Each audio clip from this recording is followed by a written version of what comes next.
Another day, another basketball stories na naman ang pagkukwentuhan natin. At ngayon nga ay pag-uusapan natin ang balitang magiging contender na nga po ngayon ang Charlotte Hornets at ang balitang gumalaw na nga po ngayon ang Philadelphia 76ers sa pagkuha kay LeBron. Isa nga po ang Charlotte Hornets sa mga teams na gumulat sa mga fans at analyst ngayong offseason matapos nilang i-trade ang dalawa sa kanilang mga key players ng mga nagdaang linggo.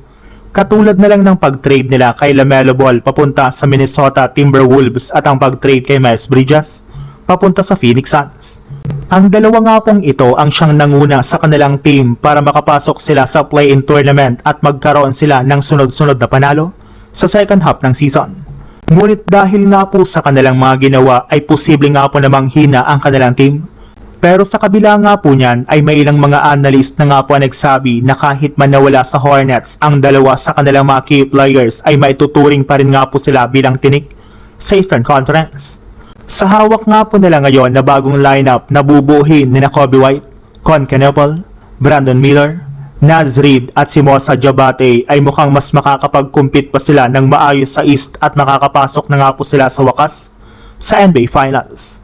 Sa ibang balita naman, hindi na nga po sekreto na isa ang Philadelphia 76ers sa mga koponan na interesado sa pagkuha kay LeBron sa free agency market.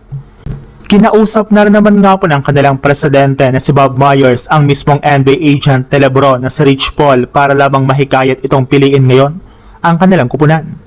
Pero hindi lang naman nga po dyan nagtatapos ang ginagawang galaw ngayon ng 76ers para ma-recruit si LeBron, since ayon nga po sa ibinulgar ng isang NBA insider, maging ang mga players nga po ng Sixers na sina Tyrese Maxey at Jaylen Brown ay susubukan na rin naman nga pong personal na kausapin si LeBron sa mga susunod na araw para lamang mapilit ito. Para nga po sa inyong kaalaman, si LeBron James nga po ang pinakahinahangaang player ni Maxey noon pa at matagal na nga po silang malapit sa isa't isa. Kaya hindi na nga po nakakagulat kung sakasakali man na siya ang makakumbinsi kay LeBron na sumali sa 76ers ngayong offseason. Kaya mas kaabang-abang pa nga po ngayon ang agawan kay LeBron dahil sa sobrang dami ng mga players na susubukan siyang kunin.